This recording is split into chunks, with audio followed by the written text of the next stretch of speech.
우리와 같은 생명체가 살고 있는 곳은 지구뿐일까요? 광활한 우주에는 또 다른 생명체가 살고 있는 것은 아닐까요? 오늘은 우주의 생명체에 대한 궁금증을 안고 우주의 발견을 시작해 보려고 합니다. 아득히 먼 우주 공간에서 반짝이고 있는 작은 달. 지름이 약 500km 정도의 작은 위성이지만 생명체 존재 가능성을 품은 지하바다가 있는 곳. 차가운 얼음으로 이루어진 토성의 작은 달. 엔셀라두스입니다. 엔셀라두스는 1789년 윌리엄 허셜에 의해 발견되었습니다. 허셜은 1787년과 1788년 다양한 관측을 통해 토성의 다른 위성들을 발견하였고, 이후 1789년 8월 28일 엔셀라두스를 처음으로 관측하였습니다. 그는 이 달을 토성의 8번째 위성이라고 명명하였습니다. 그러나 토성의 8번째 위성이라는 명칭은 이후 발견된 여러 개의 다른 위성들과 함께 사용되었습니다. 이후 위성들의 명칭에 혼란이 생기기 시작했고, 위성의 명확한 식별을 위해서는 추가적인 이름이 필요했습니다. 1847년 영국의 천문학자이자 윌리엄 허셜의 아들인 존 허셜은 명칭이 정해지지 않은 7번째와 8번째 위성에 새로운 이름을 붙일 것을 제안하였습니다. 그 결과 1848년 존 허셜이 제안한 이름인 엔셀라두스가 유럽에서 널리 사용되게 되었습니다. 엔셀라두스는 토성을 공전하면서 동시에 자전하고 있습니다. 이 때문에 엔셀라두스의 자전축은 토성의 자전축과 거의 일치하고 있습니다. 즉, 엔셀라두스는 토성의 자전과 동일한 방향으로 자전하고 있는 것입니다. 엔셀라두스의 자전 주기는 약 38시간으로, 이는 토성을 한 바퀴 도는 공전 주기와 거의 동일합니다.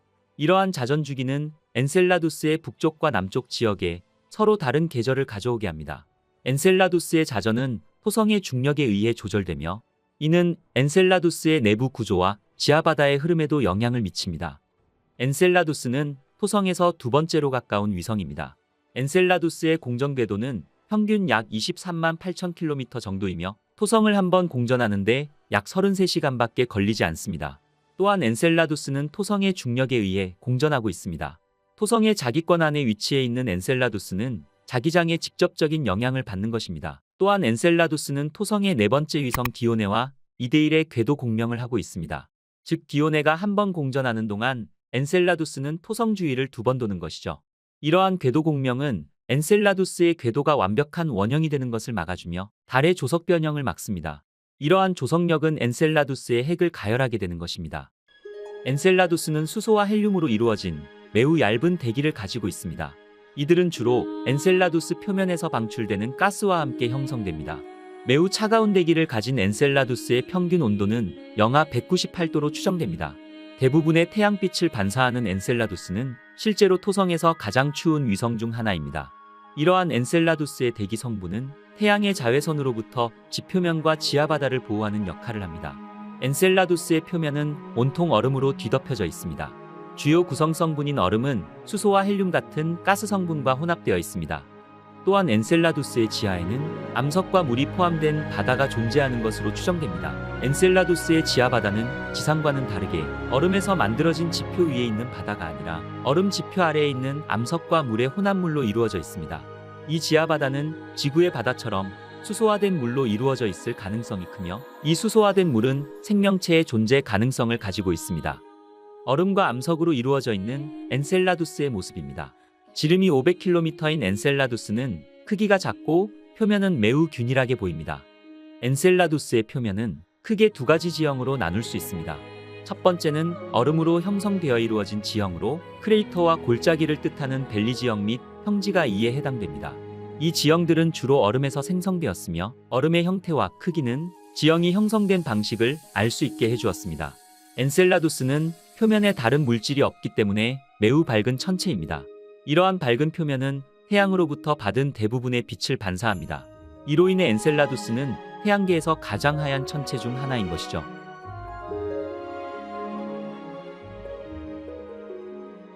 두 번째는 지하바다에서 발생하는 지형입니다. 이러한 지형은 지하바다에서 열과 화학 작용이 발생함에 따라 형성되며 생명체가 존재할 수 있는 환경입니다. 또한 엔셀라두스에는 다른 토성의 위성들과는 다르게 상대적으로 젊은 지형들이 많이 있습니다. 이는 토성의 중력으로 인해 조석의 힘이 작용하여 엔셀라두스 표면이 재구성되는 과정을 겪기 때문입니다. 이러한 현상으로 인해 지하바다에서 발생하는 가스와 입자들이 표면으로 방출되는 것입니다. 과학자들은 엔셀라두스의 남극 아래에 거대 바다가 있을 것으로 추정하고 있습니다.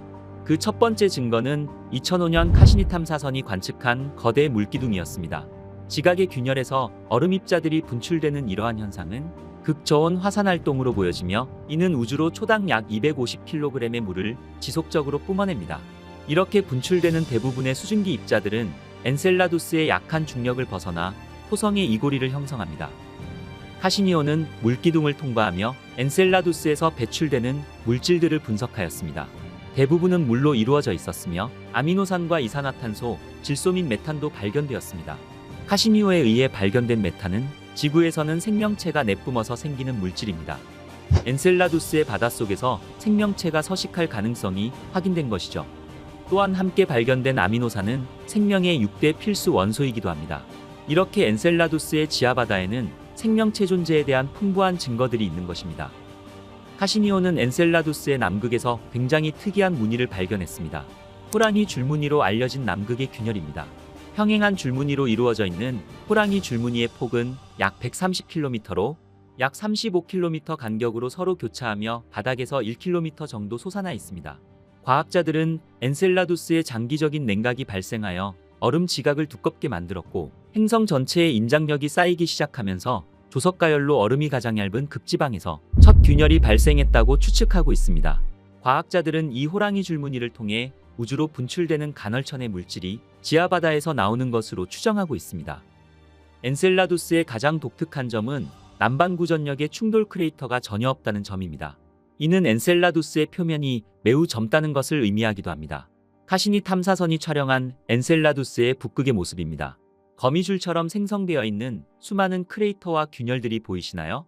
얼음으로 이루어진 표면의 매끄러운 모습과 지각의 균열로 인한 크레이터들이 공존하고 있는 엔셀라두스의 모습이었습니다. 카시니 하이언스 5는 1997년에 발사되어 2004년 7월에 토성 궤도에 도달했습니다. 이후 토성의 위성들을 탐사하면서 엔셀라두스의 표면과 대기, 지하바다의 다양한 과학적 정보를 수집하였습니다. 카시니 하이언스 5는 엔셀라두스 표면의 독특한 구조들과 여러 특징들을 밝혔으며 지하바다의 존재와 내부 구조에 대한 증거도 발견하였습니다. 이러한 관측 결과는 지구 밖 생명체의 존재 가능성을 제시하였으며 우주 탐사 기술 발전에 많은 기여를 하였습니다. 또한 지구의 지질학과 생물학 분야에도 매우 중요한 정보를 제공하였습니다. 안타깝게도 카시니오 이후 더 이상의 엔셀라두스의 탐사는 이루어지지 못했습니다. 현재까지는 주시 프로젝트와 같은 후속 탐사들이 계획되고 있습니다. 이 신비로운 달에는 또 어떤 비밀이 숨어 있을까요? 이후 이루어질 우주 탐사를 통해 달의 비밀을 풀어나가길 기대해 보겠습니다. 멀지 않은 미래에 우리는 외계 생명체의 존재를 확인하게 될지도 모르겠습니다. 토성의 위성들 중 가장 밝은 천체이며 생명체가 존재할지도 모르는 얼음 세계. 지금까지 신비로운 비밀을 간직한 엔셀라두스였습니다.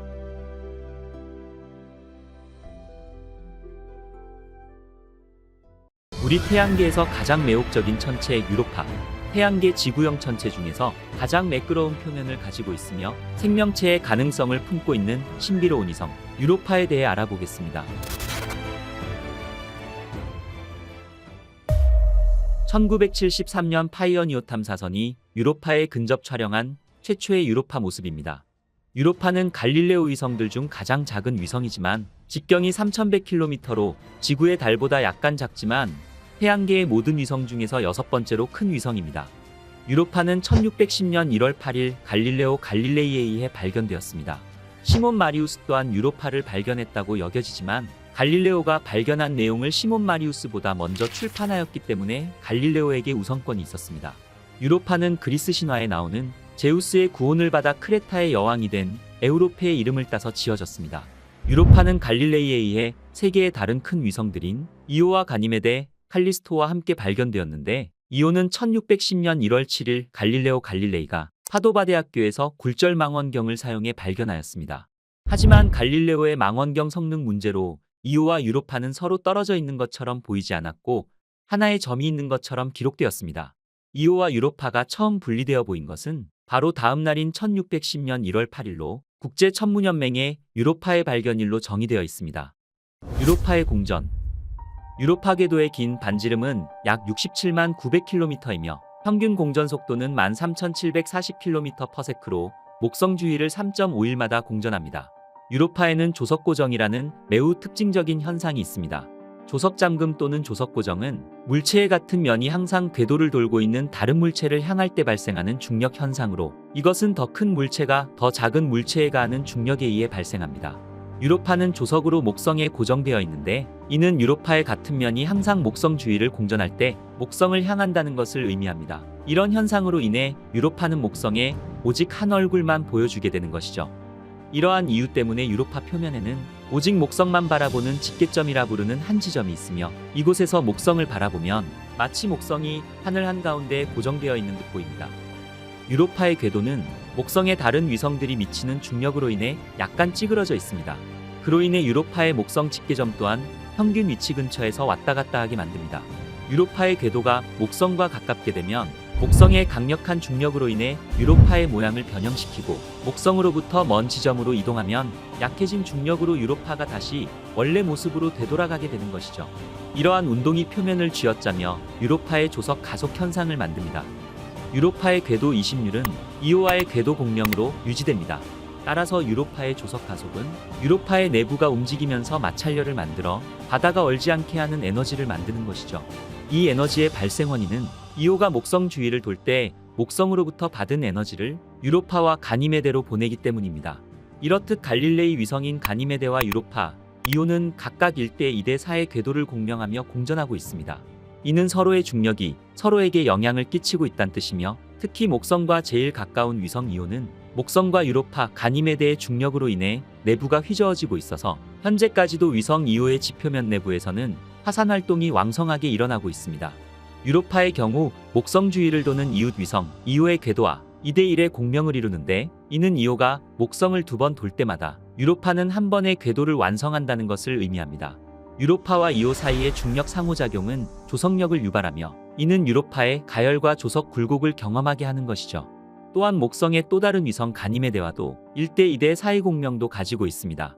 이는 가니메데가 목성 주위를 한 바퀴 돌 때 유로파는 2바퀴 도는 것을 의미하는 것이죠. 이 공명은 달들 사이의 중력 상호작용을 일으켜 유로파의 가열과 지질학적 활동을 일으키게 됩니다. 즉 조석 굴곡에 의한 가열로 인해 유로파의 지표면 아래에는 액체 상태의 물로 이루어진 해저바다를 가지고 있다고 추측할 수 있습니다. 조석력에 의해 생성된 열은 물이 고체로 얼지 않게 하고 달의 얼음 표면 아래에서 액체 상태를 유지할 수 있도록 해주는 것입니다. 유로파의 표면 온도는 평균 영하 160도에서 영하 220도로 표면이 얼어붙을 정도로 추운 환경으로 아주 얇은 대기를 가지고 있습니다. 1995년 허블 우주 망원경은 대부분 산소 분자로 구성되어 있는 유로파에 매우 얇은 대기를 관측했으며, 1997년 갈릴레오 탐사선은 유로파에서 전리층의 존재를 확인하여 대기권에 대한 증거를 보여주었습니다. 유로파는 목성의 지속적이고 강력한 방사선 폭발로 인해 하루에 약 5400mS의 충격을 받습니다. 만약 이 정도의 방사선에 노출된다면 하루 만에 사람이 죽을 수도 있습니다. 이러한 방사선은 유로파 대기에 많은 영향을 미칩니다. 제트추진연구소 JPL이 실시한 최근 연구에서 유로파가 어둠 속에서도 빛날 수 있다는 것을 밝혀냈습니다. 강력한 방사선 이온이 표면에 침투하여 분자에 에너지를 공급하여 가시광선으로 에너지를 방출하는 것입니다.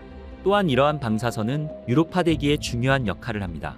유로파는 주로 산소로 구성된 매우 희박한 대기를 가지고 있는데, 이러한 대기는 방사선 분해로 생성됩니다. 방사선은 산소 분자를 개별 원자로 분해하고 그 후 다른 분자와 결합하여 새로운 화합물을 형성하며, 이 화합물들은 유해한 방사선으로부터 잠재적인 생명체를 보호하는 데 필수적인 과산화수소와 오존을 포함하는 것이죠.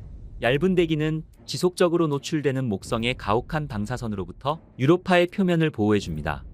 유로파는 태양계 다른 바위나 얼음형 천체에 비해 상대적으로 부드러운 표면을 가지고 있습니다. 이는 목성의 강한 중력에 의해 발생되는 조수에 의해 끊임없이 재구성되고 변형되는 얼음층으로 덮여 있기 때문입니다. 조수 현상으로 얼음이 구부러지고 갈라지게 하여 유로파 표면에 융기와 균열 등 여러 특징들을 형성합니다. 이러한 현상으로 유로파의 표면은 지구의 빙하처럼 압력에 의해 변형되고 흐를 수 있는 물이나 슬러시 상태의 얼음층으로 덮여 있을 것으로 추정되고 있습니다. 또한 유로파의 표면은 목성의 복사층에서 나오는 전하를 띤 입자들에 의해 지속적으로 폭격당하는데, 이러한 현상은 얼음을 훨씬 더 부드럽고 변형되기 쉽게 만듭니다. 쉽게 말해 조석력과 강력한 방사선 이내로 유로파의 표면이 부드러운 상태로 만들어져 표면을 끊임없이 변화시키며 얼음으로 둘러싸인 지각 아래 바다와 같은 액체 상태의 지형을 가지고 있을 가능성을 가지게 되는 것입니다. 이렇듯 얼음층으로 덮여있는 유로파는 매끈한 표면을 가지고 있지만 유로파의 적도 지역 지각은 15m 크기의 고드름이 하늘로 솟은 구조로 되어 있습니다. 갈릴레오 탐사선이 보내온 자료에 의해 우리는 유로파의 적도가 최대 15m의 얼음 스파이크로 덮여 있음을 확인할 수 있었습니다. 페니텐트라고 불리는 이러한 수직 균열은 칠레 사막과 같은 우리 지구의 건조 기후에 고고도 지방에서 쉽게 발견할 수 있습니다. 이러한 페니텐트는 적도의 직사광선으로 인해 얼음이 녹아 균열이 생긴 것으로 추측됩니다. 유로파의 십자 지형은 반사율이 높은 알베도 지형인 것으로 보여지고, 이는 칼날 같은 얼음 기둥이 있는 페니텐트가 낮은 곳에 있음을 가리킵니다. 알베도 지형은 태양계 전체의 표면에서 대조적으로 반사율이 다른, 즉 두드러지게 밝거나 어두운 부분을 말하는데요. 유로파의 얼음 지각의 반사율은 0.64로 태양계에서 반사율이 높은 천체들 중 하나입니다. 유로파는 태양계의 나이임에도 불구하고 크레이터가 거의 없습니다. 지구의 달에는 지름이 25km 이상인 분화구가 5,000개 이상인 거에 비해 유로파의 표면에는 50여 개 미만의 분화구가 있을 뿐이죠. 이렇듯 유로파의 표면은 지질학적으로 약 3천만 년에서 1억 8천만 년에 불과하며, 이러한 사실은 유로파의 표면이 끊임없이 변화하고 재형성되고 있음을 알 수 있습니다. 이러한 특징은 유로파 표면에 있는 충돌구들은 상대적으로 젊은 데 비해 표면은 판 구조론과 같은 원리로 끊임없이 활동하기 때문이라고 추측되고 있습니다. 유로파의 바다. 과학자들의 추정에 따르면 유로파의 두꺼운 얼음 지각 아래 바다가 존재할 가능성이 제기되었습니다. 최근 이를 뒷받침하는 연구 결과가 발표되었는데요. 나사의 제트 추진 연구소는 유로파의 두꺼운 얼음 지각 아래 최대 100km 깊이의 바다가 존재하며, 이는 생명체가 살 수 있는 가장 유력한 곳일 수 있다는 연구 결과를 발표했습니다. 이는 갈릴레오 탐사선의 자기장 데이터에 의해 밝혀졌습니다. 갈릴레오 탐사선은 유로파 자기장의 급격한 변화를 포착하게 되는데, 이는 목성과의 상호작용을 일으키는 유도자기장을 가지고 있음을 보여주는 것이었습니다. 유도자기장은 전기전도성 유체가 없으면 불가능한 현상으로 유로파의 표면 아래 전기가 통하는 전도층이 있음을 나타내는 것입니다. 이러한 전도층은 바로 유로파의 지하에 염류가 있는 거대 바다의 존재를 의미하는 것입니다. 특히 지각의 일부 지역은 80도 정도 회전해서 거의 뒤집힌 것처럼 보이는데, 이는 지각과 맨틀이 붙어 있으면 불가능한 것으로 액체층이 존재함을 나타내는 것이죠. 리앙 공우주국 나사의 허브르 주망원경은 얼음으로 뒤덮인 유로파 표면에 염화나트륨이 존재한다는 사실을 알아냈습니다. 유로파에는 20km에서 30km의 두꺼운 얼음층 아래에 100km가 넘는 깊이의 바다가 형성되어 있는데, 과학자들의 연구에 따르면 유로파의 바다는 지구 바다의 2배나 큰 부피의 바다를 가지고 있다고 추정하였습니다. 유로파는 태양계에서 물을 가장 많이 가진 천체로 생명체의 가능성을 품고 있는 신비로운 위성인 것입니다. 영국 리버풀 오프대의 신임 총장으로 발탁된 모니카 그레이디 교수는 유로파의 얼음으로 된 표면 밑에 생명체가 존재한다고 밝혔습니다. 지구 바다에 있는 문어와 지능이 비슷하거나 더 높은 형태의 생명체를 찾게 될 가능성이 높다고 밝혔는데요. 이는 지구와 같은 생태계의 존재가 태양계 밖에서도 존재할 수 있음을 의미합니다. 1990년 갈릴레오 우주선이 촬영한 유로파의 모습입니다. 유로파의 표면을 가로지르는 길고 연속적인 선이 보이시나요? 리네아라고 불리는 이 선들을 자세히 살펴보면 선들의 양쪽 가장자리에서 얼음이 서로 엇갈려 이동한 흔적이 보여지는데, 큰 선은 20km 정도 펼쳐져 있습니다. 어두운 부분은 바깥쪽으로 밀려나 있고 중앙은 가벼운 물질로 이루어져 있습니다. 리네아는 유로파의 얼음 지각이 조석가열을 겪으면서 얼음 표면이 점차 늘어나고 당겨지면서 발생합니다. 조석가열에 의해 얼음 지각의 균열이 생겨 따뜻한 층이 노출되고, 따뜻한 얼음이 폭발하듯 뿜어져 나오면서 지구의 해령과 같은 방식으로 선을 만드는 것입니다. 갈릴레오 우주선이 보내온 어두운 점 모양의 지형이 보이시나요? 바로 유로파에 있는 또 하나의 특징, 렌티큘러입니다. 렌티큘러는 라틴어로 죽은 깨라는 뜻으로 유로파 지표면의 돈 모양의 봉우리나 구덩이, 매끄럽고 어두운 점 모양의 특이한 지형들이 거칠게 뒤죽박죽 섞여 있는 곳입니다. 이렇게 뒤죽박죽 형성된 렌티큘러들을 혼란 지형이라고 부르는데, 유로파의 대표적인 혼란 지형으로는 코나마나 카오스가 있습니다. 렌티큘러가 생기는 이유는 조석가속에 의한 현상으로 뜨겁고 밀도가 낮은 물질이 표면으로 솟아오르면서 기존 지각을 위로 밀어올리거나 완전히 뚫고 나가면서 형성되는 것으로 여겨집니다. 2012년 말 허브르 주망원경은 유로파에서 굉장히 유의미한 관측을 하게 됩니다. 바로 유로파의 테두리에서 물기둥이 뿜어져 나오는 것을 발견한 것입니다.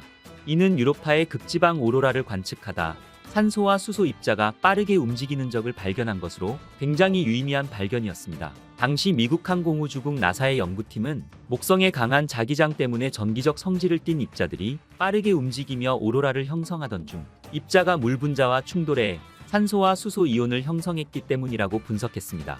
연구팀은 이 물 분자가 유로파의 내부에서 뿜어져 나오는 것으로, 즉 유로파가 물을 뿜는다고 발표했습니다. 물화산처럼 보이는 이 사진을 통해 유로파가 에베레스트 산보다 20배나 높은 물기둥을 주기적으로 뿜어낸다는 굉장히 유의미한 사실을 알게 된 것이죠. 이는 지표면의 균열로 인해 내부의 물이 분수처럼 뿜어져 나오는 플룸 현상으로 유로파가 목성으로부터 받는 기조력을 계산한 이론과 일치합니다. 유로파의 얼음 표면을 뚫고 분출되는 이 물기둥은 유로파 지각 아래에 바다가 있음을 의미하는데요. 과학자들이 추정한 유로파의 물의 수량은 지구보다 약 30배 이상 많은 양으로서 이 추정이 맞는다면 그야말로 물만 존재하는 천체라고 할 수 있는 것입니다. 유로파의 탐사는 1973년과 1974년 파이어니어 10호와 파이어니 11호가 목성을 지나쳐 가면서 시작되었습니다. 이후 보이저 탐사선은 유로파의 자기장을 측정하여 유로파의 얼음 지각 아래에 있는 바다의 존재를 알게 해주었죠. 1995년부터 2003년까지 8년 동안 목성 궤도를 돌며 유로파를 탐사한 갈릴레오 탐사선, 그리고 현재 목성 궤도를 돌고 있는 주노 탐사선까지 유로파를 방문한 탐사선들은 지표면 아래에 있는 바다와 지질학적 활동, 유기화합물의 가능성 등 우리에게 유로파에 대한 풍부한 정보를 제공했습니다. 유로파의 대표적인 탐사 계획으로는 유로파 클리퍼입니다. 2024년 발사 예정인 유로파 클리퍼의 임무는 유로파의 외계 생명체 존재 가능성을 탐구하고 미래의 유로파 착륙선이 착륙할 적당한 포인트를 탐색하는 것입니다. 유로파 클리퍼 탐사선은 여러 대의 관측 장비를 탑재한 채 유로파 주위를 수십 번 공전하면서 다양한 정보를 수집할 예정으로, 특히 분출되는 물기둥의 정체, 얼음층의 구성, 그리고 중력과 온도 등 관련 정보를 상세하게 조사한다는 계획입니다. 유로파 물기둥의 정체를 밝히기 위한 방법은 물질의 직접 채집입니다. 탐사선이 얼음층에 착륙하지는 않지만 분출되는 물기둥이 지상에서 200km 정도까지 치솟기 때문에 그 사이를 비행하면서 분출되는 물질을 수집하는 것입니다. 탐사선에는 얼음을 관통하는 레이더, 단파 적외선 분광계, 지형 사진기와 이온 중성 질량 분석계, 열 감지기와 같은 9개의 장비가 실릴 예정으로 유로파의 표면과 지하 환경을 연구하고 생명체의 흔적을 찾아 잠재적인 거주 가능성을 탐사하게 되는 것입니다. 유로파는 목성에서 가장 큰 위성 중 하나이며 얼음 지각 아래에 액체 상태의 물로 이루어진 해저 바다를 가지고 있어 과학자들에게 큰 호기심의 대상입니다. 또한 외계 생명체 탐사는 유로파 탐사의 주요 목표 중 하나이며 현재 달과 그 잠재적 거주 가능성을 연구하기 위한 많은 우주 임무가 시작되었습니다. 매끄럽고 차가운 표면과 활동적인 지질학적 특성, 해저 바다의 생명체 존재 가능성까지 수많은 매력을 가진 유로파에 대한 탐사는 인류가 우주에 대해 영원한 호기심을 품고 있는 한 계속될 것입니다. 두꺼운 대기와 독특한 지질 구조를 가진 흥미롭고 수수께끼 같은 토성의 가장 큰 위성, 타이탄입니다.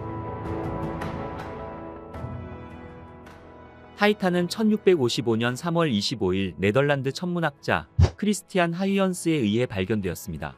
그가 직접 디자인한 망원경을 통해 밤하늘을 관찰하던 하유연스는 처음에는 별이라고 생각되는 토성 근처의 작은 물체를 발견했습니다. 하지만 며칠 밤 동안 관찰하면서 작은 물체들이 배경 별들에 상대적으로 움직이고 있다는 것을 알게 되었고, 그것은 토성 주위를 돌고 있는 달이라는 사실을 깨닫게 되었습니다. 하위연스는 그 위성을 토성의 달이라고 이름 지었지만 이후 그리스 신화의 강력한 거인들의 이름을 따서 타이탄으로 알려졌습니다. 타이탄은 수세기 동안 미스터리로 남아 있었습니다. 이는 타이탄의 두꺼운 대기로 인해 달의 연구가 어려웠기 때문입니다. 1980년 보이저 1호가 토성 옆을 지나갈 때 과학자들은 처음으로 타이탄을 가까이서 볼 수 있었습니다. 또한 2004년 토성에 도착한 카시니 탐사선은 표면에서 액체 상태의 호수와 바다를 발견하였으며 타이탄을 훨씬 더 자세히 관측하였습니다. 태양계에서 가장 매혹적인 위성, 타이탄에 대해 자세히 알아보시죠. 토성에서 가장 큰 위성이며 태양계에서 두 번째로 큰 위성, 타이탄입니다. 타이탄은 수성의 크기와 비슷하지만 훨씬 더 작은 질량을 가지고 있습니다. 지름은 약 5150km이며 지구의 달보다 약 50% 정도 크고 화성 크기의 약 80% 정도입니다. 타이탄의 질량은 지구의 약 45분의 1 정도로 목성의 위성인 가니메데 다음으로 태양계에서 두 번째로 큰 위성입니다. 타이탄의 자전 주기는 약 16일로 토성을 한 바퀴 도는 공전 주기와 같습니다. 이것은 조석 고정으로 인해 타이탄의 한쪽 면만 항상 토성을 향하고 있다는 것을 의미합니다. 타이탄의 가장 흥미로운 특징은 지구의 자전과 비슷한 축의 기울기입니다. 이 기울기는 달의 자전 속도가 느리며 1년이 길기 때문에 지구와 마찬가지로 계절이 있다는 것을 의미합니다. 이러한 타이탄의 계절 변화는 타이탄의 많은 지질학적 특징에 영향을 주고 있습니다. 앞에 말했듯이 타이탄의 공전 주기는 약 16일입니다. 타이탄의 공전이 눈에 띄는 이유는 완벽한 원형이 아닌 약간의 타원형이기 때문입니다. 이는 타이탄과 토성의 거리가 궤도에 따라 다르다는 것을 의미하며 이러한 거리의 변화는 시간이 지남에 따라 변하는 중력을 경험하게 합니다. 바로 타이탄의 표면에서 조수가 발생하게 하는 것이죠. 타이탄의 공전은 달의 내부와 토성의 중력과의 상호작용에 많은 영향을 주는 것입니다. 타이탄은 지구보다 4배 이상 두꺼운 질소가 풍부한 높은 밀도의 대기를 가지고 있습니다. 두꺼운 대기와 낮은 중력이 결합되어 우리 태양계 어디에서도 발견되지 않는 독특한 환경을 가지고 있는 것이죠. 태양계에서 유일하게 두꺼운 대기를 가진 매우 독특한 위성 타이탄은 약 98.4%의 질소와 소량의 메탄 및 기타 탄화수소로 구성되어 있습니다. 이 탄화수소들은 햇빛이 대기 상층부의 메탄 분자를 분해할 때 생성됩니다. 대기가 너무 두꺼워서 지구보다 50% 더 큰 압력을 지표면에서 생성합니다. 타이탄의 대기는 메탄과 에탄으로 구성된 구름을 포함하고 있습니다. 이 구름들은 비를 생성하는데 지구에서와 같은 비가 아닌 에탄과 액체 메탄으로 이루어진 비입니다. 이 비는 타이탄의 지표면의 수로와 호수를 생성하며 지구를 제외한 태양계에서 가장 안정적인 액체 상태를 가진 유일한 천체로 만듭니다. 또한 타이탄의 대기는 상당한 양의 유기분자를 포함하고 있습니다. 특히 메탄, 에탄과 같은 탄화수소를 포함하고 있기 때문에 오렌지색으로 보입니다. 이 유기분자들은 햇빛과 대기에 존재하는 질소와 메탄의 상호작용에 의해 생성됩니다. 햇빛이 타이탄 대기에 도달하면 질소와 메탄 분자를 분해하고 더 복잡한 유기분자로 재결합하는데 이 분자들은 결국 표면에 정착하여 오렌지색의 두꺼운 연무층을 만드는 것입니다. 이 연무는 유해한 방사선으로부터 타이탄이 표면을 보호하는 역할을 합니다. 타이탄은 약한 중력에도 불구하고 대기를 유지할 수 있게 해주는 독특한 요소들을 가지고 있습니다. 대기는 주로 질소로 구성되어 있는데 질소는 수소와 헬륨과 같은 다른 가스에 비해 상대적으로 무거운 분자입니다. 이는 질소 분자가 타이탄의 대기를 더 안정적으로 만들어 대기의 가스 분자들이 우주로 탈출할 가능성이 적다는 것을 의미하는 것이죠. 타이탄의 대기는 지속적인 광화학 과정에 의해 지속적으로 보충됩니다. 이러한 타이탄의 표면 온도는 평균 영하 섭씨 179도로 매우 춥습니다. 이는 타이탄이 태양으로부터 꽤 먼 거리에 있으며 열을 가두고 열이 우주로 탈출하는 것을 막는 두꺼운 대기를 가지고 있기 때문입니다. 타이탄의 구성 물질을 살펴보면 타이탄의 모습이 왜 이렇게 신비로운지 알 수 있습니다. 타이탄은 암석으로 된 핵과 고압의 얼음층, 그리고 유기화합물과 질소가 풍부한 가스층으로 구성되어 있습니다. 타이탄의 중심에는 규산염 광물과 금속으로 이루어진 것으로 보이는 바위투성이의 핵이 있습니다. 중심핵의 지름은 약 2500km이며 타이탄 전체 반지름의 약 절반을 차지하고 있습니다. 바위 중심부를 둘러싸고 있는 것은 대부분 얼음으로 구성되어 있지만 메탄과 암모니아와 같은 다른 휘발성 물질도 포함되어 있는 고압의 얼음층입니다.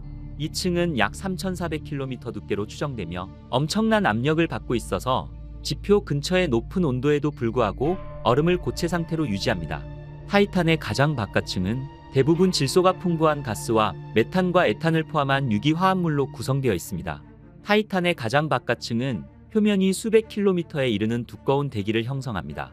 이는 여러 층의 아지랑이로 나뉘어지며 아래층은 점점 더 불투명해지며 위층은 더욱더 투명합니다. 또한 타이탄의 극지방에는 마치 허리케인처럼 보이는 극소용돌이가 있습니다. 카시니오가 발견한 이 거대한 폭풍은 지름이 8000km의 크기로 추정됩니다. 과학자들은 타이탄의 대기가 행성의 자전보다 더 빠르게 회전하며 생기는 것으로 추정하고 있습니다. 노란색과 녹색의 제트 기류와 함께 이루어져 있는 붉은색의 태풍의 눈은 무섭기까지 하네요. 과학자들은 타이탄의 생명체 존재 가능성도 제기했습니다. 복잡한 유기분자를 포함하는 밀도 높은 대기, 액체 탄화수소로 이루어진 호수, 그리고 타이탄에 계절이 존재한다는 점이 생명체 존재의 근거였습니다. 일부 과학자들은 이러한 조건들이 원시적인 메탄 기반의 생명체 발전에 도움이 될 수 있다고 발표했습니다. 타이탄의 대기에서 수소가 발견되고 그것이 표면에서 사라진다는 것은 타이탄의 어떤 식의 형태로든 생명체가 존재한다는 뜻인 거죠. 카시니 탐사선은 토성을 120여 차례 선회하며 타이탄의 대기와 표면을 조사했습니다. 카시니호 탐사를 통해 나사가 공개한 최초의 타이탄 지도입니다. 지도를 보니 타이탄의 표면 모습이 궁금하지 않으신가요? 타이탄의 실제 모습을 보러 가시죠. 카시니호는 남극 근처에서 호수를 관측했습니다. 온타리오라쿠스라 이름 지어진 이 호수의 넓이는 15,000제곱킬로미터이며 깊이는 40cm에서 3m 사이로 추정되는 얕은 호수로 가장 깊은 곳은 7m가 조금 넘을 것으로 보여집니다. 사진 오른쪽에는 파도에 침식된 매끄러운 해안선도 보입니다. 서쪽에는 타이탄의 강과 삼각주가 있다는 첫 번째 증거를 볼 수 있었습니다. 즉, 액체 탄화수소가 더 높은 평원을 따라 호수로 흘러 삼각주의 퇴적물을 남기는 것이죠. 카시니호는 또 다른 호수, 징포라쿠스도 발견하였습니다. 카시니 탐사선이 타이탄의 옆을 지나갈 때 햇빛이 거울처럼 징포라쿠스 표면에 반사되어 관측되었습니다. 추가 관찰을 통해 카시니호는 타이탄에서 액체가 움직인다는 것도 알 수 있었습니다. 타이탄에서 발견된 두 번째로 큰 호수는 나이제어 메어입니다. 이 호수는 타이탄의 북극 지역에서 발견되었으며 12만 6,000제곱킬로미터로 엄청난 크기의 호수입니다. 이 호수의 평균 깊이는 온트리오라쿠스보다 훨씬 깊은 50m이며 일부는 200m 이상의 깊이를 가지고 있습니다. 많은 강이 호수로 흘러드는 것을 볼 수 있으며 이 주변 지역에는 큰 섬이 있습니다. 마법의 섬이라고 불리는 이 지역의 정말 신비로운 사실은 섬처럼 보이는 바로 이 지점이 나타났다 사라지는 것을 반복한다는 것입니다. 이는 액체 메탄의 움직임으로 인한 현상으로 보여지며 또는 바닥층이 이동하거나 봄 동안 따뜻해짐에 따라 호수에 떠오르는 얼음으로 인해 생기는 현상으로 추정하고 있습니다. 40만 제곱킬로미터에 달하는 타이탄에서 가장 큰 호수 크라켄 메어입니다. 이 호수는 작은 길이로 분리된 두 개의 주요 부분으로 나뉩니다. 이는 크라켄의 목구멍이라고 불리는 지역을 기준으로 나뉘는데 이 지역은 조수간만의 차가 약 1m로 추정되며 강한 해류와 소용돌이가 있는 것으로 보여집니다. 타이탄의 표면은 1억 년 정도로 매우 젊습니다. 이는 표면이 지질학적으로 활동적임을 의미합니다. 토성과의 기조력으로 인해 달에 지각 활동이 있다는 증거도 있습니다. 그러나 재생된 표면의 주요 요인은 극저온화산일 가능성이 높습니다. 대기에서 메탄을 생성하는 것과 동일한 것으로 이는 지구 화산 활동의 마그마 분출과 같은 현상으로 타이탄의 마그마는 물과 암모니아라는 점이 다른 점입니다. 타이탄의 극저온화산 활동으로 인해 물과 암모니아가 지표면 위로 분출되어 얼어붙어 달의 표면을 재생하는 것입니다. 물과 암모니아로 이루어진 혼합물은 지구의 용암보다 낮은 점성으로 인해 지구의 용암에 비해 훨씬 더 멀리 흐릅니다. 따라서 산이 더 평평하며 지구의 화산보다 높이가 낮게 형성되는 것입니다. 소트라파테라입니다. 소트라파테라 주변 지역에는 높이 차이가 큰 산맥과 계곡, 바위, 기둥 등이 존재하며 메탄가스의 분출이 관측되었습니다. 이는 지하에서 활동하는 마그마나 메탄가스가 지표면으로 분출되어 지표면 환경을 변화시키는 것으로 추정됩니다. 타이탄의 용암이 물과 다른 광물의 혼합이라는 사실은 표면이 지저분한 얼음으로 이루어졌음을 의미합니다. 타이탄의 가장 높은 산은 로키 산맥처럼 산등성이 벨트 형태를 하고 있습니다. 이 능선 벨트는 극저온 화산으로 보여집니다. 타이탄에서 가장 큰 산은 미트림 몬테입니다. 미트림 몬테로 알려진 타이탄의 삼중주 산등성이는 흐릿한 토성의 위성에서 가장 높은 봉우리가 있는 곳입니다. 매우 특이한 점은 메탄 눈으로 덮여있는 산이라는 점입니다. 타이탄의 표면에서 가장 눈에 띄는 점은 어두운 지형의 패치입니다. 과거에는 바다였을 수도 있지만 지금은 어두운 광물 퇴적물의 평원입니다. 지구의 남이부 사막과 유사하게 바람이 부는 언덕으로 나타납니다.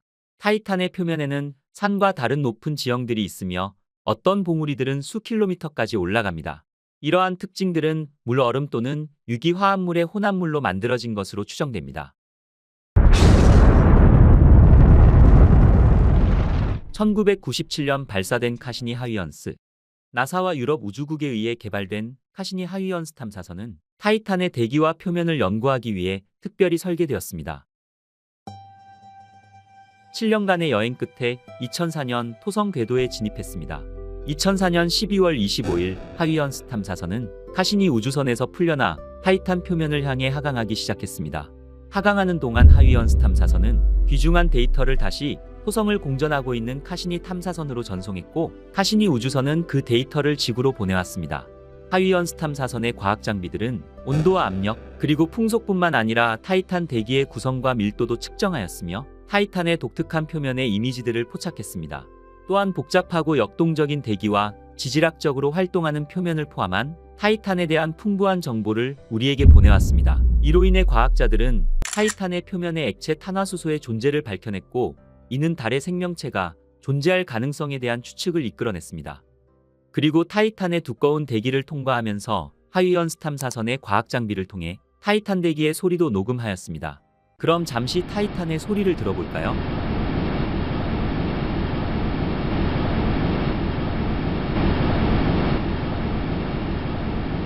수십억 마일 떨어진 타이탄의 구름 속에서 녹음된 바람 소리는 타이탄의 날씨와 기후 변화를 이해하기 위한 모델을 구축하는 데 사용할 수 있습니다. 그리고 제임스 웹 우주망원경. 2022년 11월 제임스 웹 우주망원경은 타이탄의 새로운 이미지를 우리에게 전송해 왔습니다. 크라켄 말의 부분은 메탄으로 이루어진 바다이며, 벨레 부분은 어두운 세계 모래 언덕으로 구성되어 있고, 아디리 부분은 높은 반사율인 알베도를 보여주고 있습니다. 위 연구를 이끈 코너 닉슨 박사와 연구팀은 북반구의 밝은 점이 큰 구름이라는 점을 밝혀냈고, 두 번째 구름도 존재함을 알아냈습니다. 특히 이 구름은 태양 빛에 의해서 표면이 따뜻해지는 늦여름 동안 북반구 중부에서 쉽게 형성된 것으로 보여지고 있습니다. 이는 타이탄의 계절과 날씨 패턴을 확인시켜주는 결과로 타이탄의 대기 환경과 생명체의 존재 가능성에 대한 중요한 발견이었습니다.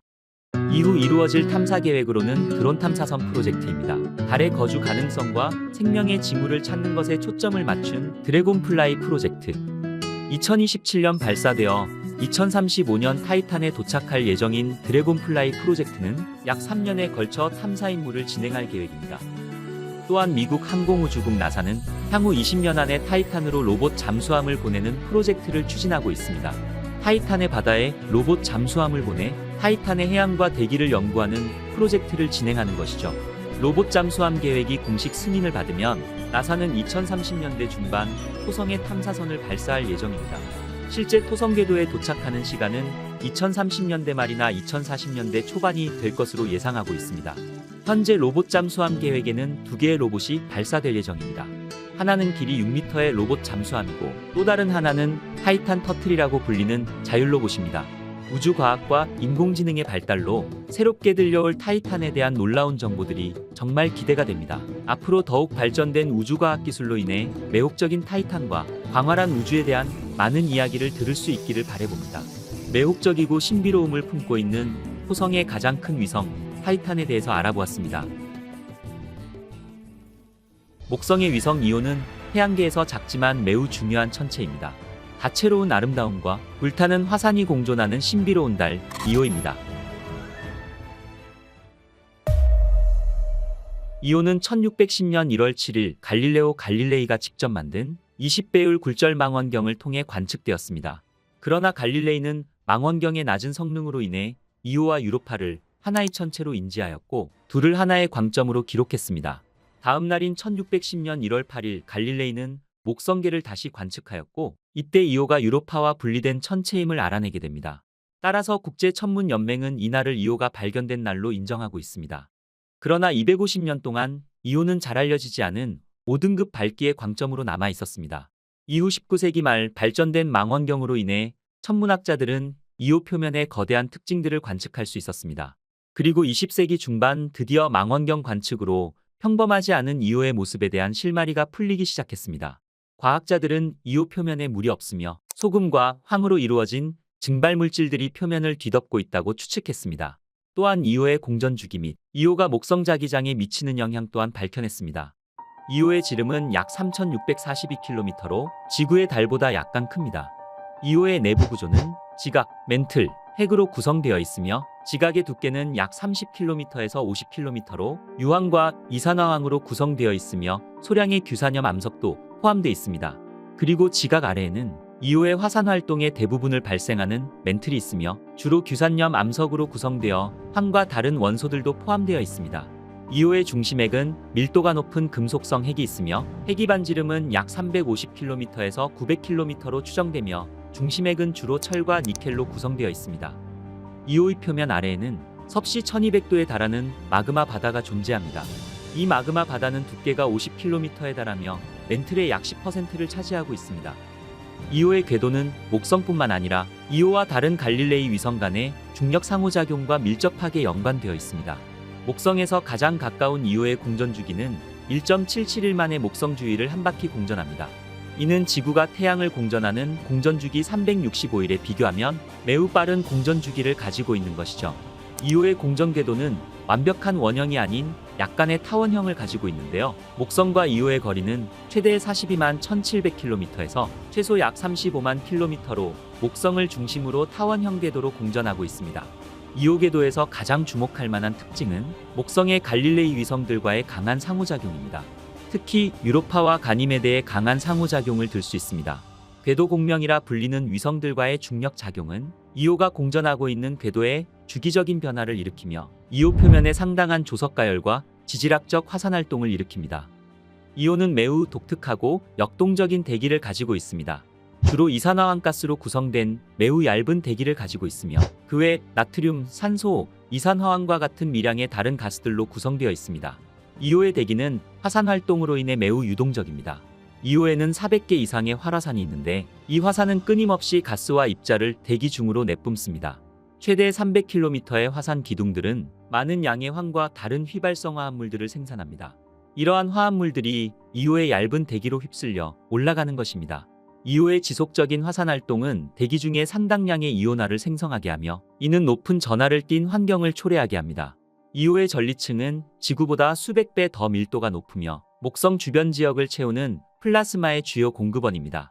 이오는 목성에 가까이 있기 때문에 목성의 강력한 자기장으로부터 강한 복사를 받습니다. 목성의 자기장을 따라 움직이는 전자들이 이오의 대기 입자들과 상호작용을 통해 일어나는 현상으로 이 복사는 이오의 대기가 자외선과 가시광선으로 빛나도록 하여 이오 주위에 아름답고 독특한 오로라를 생성하는 것입니다. 우리는 보이저 1호가 전송한 사진을 통해 형형색 색의 물질로 덮여있는 이오의 모습을 확인할 수 있었습니다. 이오의 표면에는 황과 다른 휘발성 화합물로 덮여 있으며 용암, 산, 구덩이 등을 포함한 다양한 지질학적 특징으로 이루어져 있는 것을 확인할 수 있었습니다. 이러한 특징들은 목성과 다른 위성들이 가하는 조성력에 따른 화산 활동에 의한 것으로 이오의 표면이 지구의 표면처럼 지질학적으로 젊다는 것을 의미하기도 합니다. 수백 킬로미터까지 흘러가는 용암류와 최대 17km의 높은 산, 그리고 다양한 크기의 구덩이까지 독특한 지형으로 인해 이오의 표면은 매우 특이하게 형성되어 있습니다. 이오의 표면에는 파테라라고 불리는 화산 활동으로 인한 함몰 지형이 박혀 있습니다. 이 중 가장 주목할 만한 지형은 지름이 200km가 넘는 로키파테라 화산입니다. 로키파테라는 주기적으로 분출하는 용암호수로 최대 500km까지 도달할 수 있는 거대한 용암 분수를 생성합니다. 이러한 플럼 현상은 태양계에서 가장 강력한 폭발 중 하나이며 이 분출 기둥은 이오의 화산으로부터 초당 1km 속도로 뿜어져 나오면서 기체와 먼지로 된 거대한 우산 모양의 구름을 만드는 것입니다. 1974년 파이어니어 11호에 의해 촬영된 최초 이오의 북극 모습입니다. 주황색으로 빛나는 이오의 모습이 아련해 보이네요. 파이어니어 10호에서도 이오의 확대 이미지 촬영이 계획되었으나 안타깝게도 높은 방사능으로 인해 관측기기가 작동하지 않았습니다. 파이어니어 탐사선은 우리에게 과학적으로 의미 있는 자료들을 보내왔습니다. 파이어니어 탐사선의 전파 추적을 통해 이오의 질량과 정확한 크기를 측정하였으며 이오가 갈릴레이 위성 4개 중 가장 밀도가 높다는 것도 알 수 있었습니다. 이오의 구성물질이 얼음보다는 주로 규산암으로 구성되어 있다는 사실과 이오의 궤도 주변에서 강력한 방사능과 얇은 대기의 존재도 밝혀냈습니다. 1979년 보이저 1호와 보이저 2호는 목성의 위성 중 하나인 이오를 통과했습니다. 보이저 1호는 이오에 가까이 접근하여 매우 선명한 사진들을 찍었습니다. 보이저 1호에 의해 이오의 표면에 400개 이상의 활화산이 있으며 화산 활동이 많은 것으로 밝혀졌습니다. 이오에 있는 산들은 에베레스트 산보다 더 컸으며 용암을 분출하는 것도 보였습니다. 보이저 1호가 촬영한 사진 중 하나는 이오 표면에서 가스 기둥이 분출하는 모습으로 이오가 지질학적 활동을 활발히 하고 있음을 입증했습니다. 흥미로운 발견은 이오의 표면이 유황과 이산화황으로 만들어진 서리로 덮여 있다는 것이었습니다. 이 물질들은 얕은 대기권을 형성하여 이오의 궤도 주위에 플라즈마 고리를 형성하였습니다. 보이저 2호는 1979년 7월 9일 113만 킬로미터의 거리에서 이오를 통과했습니다. 그러나 보이저 1호만큼 가까이 접근하지는 못하였지만 여전히 가스 기둥이 활동 중인 것을 관측하였고, 펠레 화산은 2번의 근접 통과하는 사이에 화산 활동이 중단된 것을 확인할 수 있었습니다. 보이저의 임무를 통해 우리는 이후의 지질 활동에 대한 새롭고 흥미로운 사실들을 알 수 있었습니다. 1995년 갈릴레오 탐사선은 목성에 도착하여 보이저 탐사선의 후속 관측을 포함한 2호 관측을 시작하였습니다. 비록 이 관측 동안 근접 사진은 찍히지 않았지만 1995년 12월 7일 갈릴레오 탐사선은 2호가 태양계 내의 행성들과 유사한 큰 철심을 가지고 있다는 것을 발견했습니다. 또한 갈릴레오 탐사선은 몇몇 기계적 결함에도 불구하고 2호에 대해 많은 데이터를 전송하였습니다. 그 예로 갈릴레오 탐사선은 화산 폭발에서 분출된 물질의 성분을 결정하기 위해 필란파테라 화산 폭발을 관측했습니다. 이 화산은 마그네슘이 풍부한 고철암과 규산염 마그마로 이루어져 있는 것으로 밝혀졌습니다. 갈릴레오 탐사선은 많은 활화산과 다양한 형태의 산들을 보여주는 수많은 2호의 사진을 촬영하였습니다. 2호의 표면 변화는 보이저 탐사선과 갈릴레오 탐사선 사이에서 관찰되었으며 갈릴레오 탐사선이 목성을 도는 동안에도 관찰되었습니다. 갈릴레오 탐사선은 1999년 말과 2000년 초, 2001년 말과 2002년 초에 각각 3번씩 2호를 가까이서 지나쳤습니다. 행성의 중력을 이용하여 속도와 궤도를 수정하는 탐사선들의 플라이바이를 통해 2호의 산과 화산에서 발생하는 지질학적 과정을 밝혀내었고, 자기장의 존재를 배제하였으며 화산 활동의 범위를 보여주었습니다. 2000년 12월 카시니 탐사선은 토성으로 가는 도중 2호를 짧은 시간 관측했습니다. 이 관측은 트바시타 파테라 화산이 2호의 오로라에 영향을 끼친다는 것을 밝혀내었습니다. 2호의 화산 활동이 목성 자기장의 하전 입자에 영향을 줄 수 있고, 이는 오로라에 영향을 줄 수 있다는 것을 의미합니다. 목성의 위성에는 여러 탐사선이 보내졌지만 이후에도 탐사선 계획이 있습니다. 대표적으로 유로파 클리퍼 미션과 GC 프로젝트입니다. 태양계 천체에 대한 인류의 호기심은 수많은 우주선의 연구로 이어지고 있습니다. 인류의 호기심과 연구가 머나먼 우주여행의 첫 발걸음인 것이죠.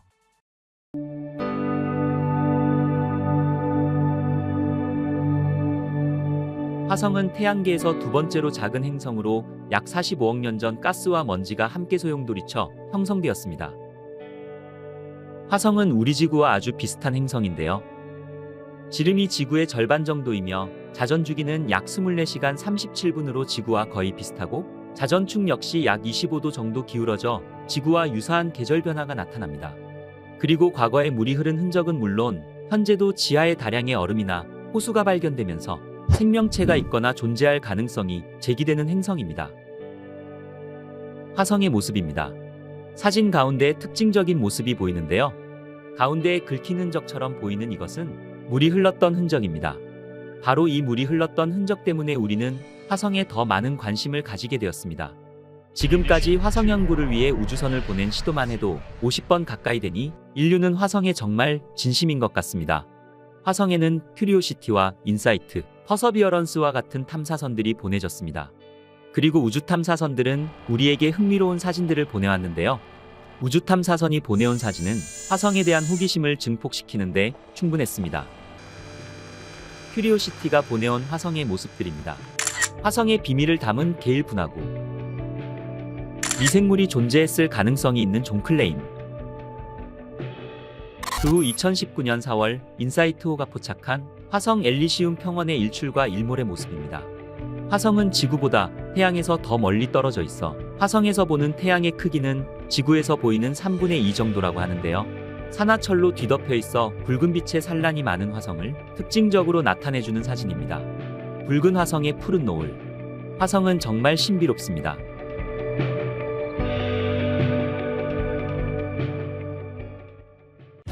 그리고 2021년 2월 18일 퍼서비어런스 로버가 화성에 착륙했습니다. 로버는 극한의 열과 속도를 견뎌야 하는 공포의 7분을 통과해야만 했습니다. 4억 6천만 킬로를 7개월 동안 날아간 퍼서비어런스는 화성의 대기를 무사히 통과합니다. 대기 진입 속도는 초속 5.9km, 엄청난 속도로 화성 대기권에 진입한 퍼서비어런스는 열보호막과 낙하산을 이용해 착륙 속도를 줄입니다. 고도 11km 상공에서 퍼서비어런스의 낙하산이 우주선과 목표 지점의 거리를 고려해 최적의 타이밍에 펼쳐집니다. 역할을 다한 열보호막은 분리되어 떨어집니다.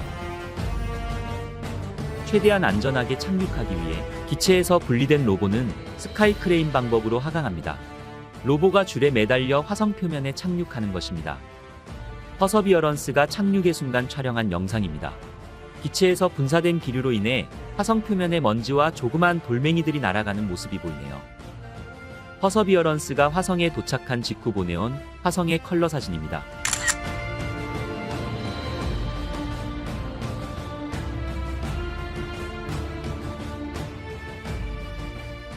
이제 퍼서비어런스는 본격적인 화성 탐사 활동을 시작합니다. 퍼서비어런스는 360도 파노라마 사진과 함께 화성의 소리를 보내왔습니다.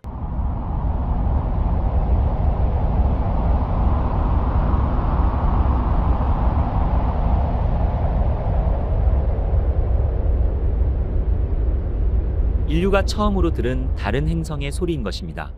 외계 행성에서 부는 바람의 소리가 은은하게 들리면서도 왠지 섬뜩하네요. 퍼서비어런스는 인제뉴어티라는 소형 무인 헬리콥터와 함께 화성에 도착했습니다. 1.8kg의 인제뉴어티는 2021년 4월 화성 지상에서 처음으로 비행에 성공했습니다.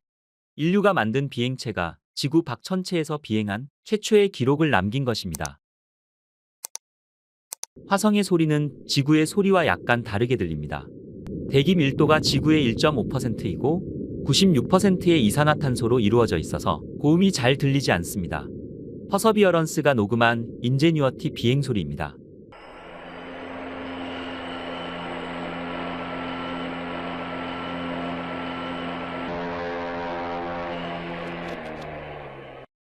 화성에서 듣는 우리 비행체의 소리가 정말 놀랍기만 합니다. 퍼서비어런스와 인제뉴어티는 서로의 사진을 찍어주기도 했습니다. 높은 성능을 자랑하는 인제뉴어티는 처음 목표한 5번의 비행뿐만 아니라 남쪽 지형 사전 정찰까지 맡게 됩니다. 인제뉴어티는 화성 하늘로 이륙해 사구와 바위, 암석 조각이 널려있는 능선인 예제로 분화구를 탐사했습니다. 퍼서비어런스의 착륙 지점이 예제로 분화구로 선택된 이유가 있습니다. 바로 이곳이 생명체가 진화할 수 있는 최고의 장소라고 생각했기 때문인데요. 예제로 분화구는 주변의 강줄기와 연결되어 거대한 호수가 되었고 그 주변에 커다란 습지대를 만들었습니다. 그리고 이 방대한 습지대는 생명에 매우 친화적인 환경을 제공했을 가능성이 높기 때문입니다. 생명체의 흔적을 찾을지도 모르는 것이죠. 퍼서비어런스에는 최신 장비들이 탑재되어 있습니다. 그 중에서도 중기능을 갖추고 있고 선명도까지 높은 이미지를 촬영하는 마스트지 카메라. 퍼서비어런스는 머리 부분에 장착된 마스트지 카메라로 화성지 표면의 사진을 촬영했는데요. 퍼서비어런스가 보내온 화성 표면의 사진을 잠시 감상하시죠.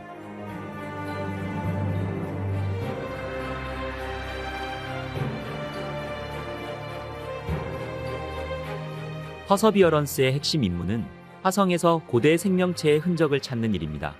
이를 위해 퍼서비어런스는 토양과 암석 표본을 채취하고 이중 30개 표본을 또 다른 로버가 도착할 때까지 보관할 예정입니다.